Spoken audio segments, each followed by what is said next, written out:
بسم الله الرحمن الرحيم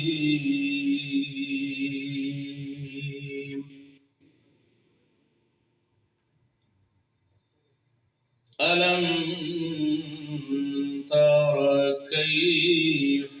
فعل ربك بأصحاب الفيل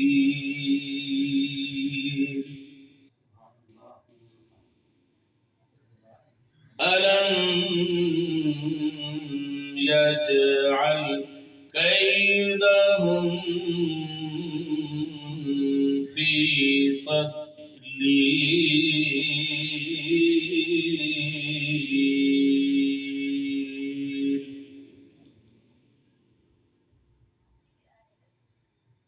وأرسل عليهم طيرا أبابيل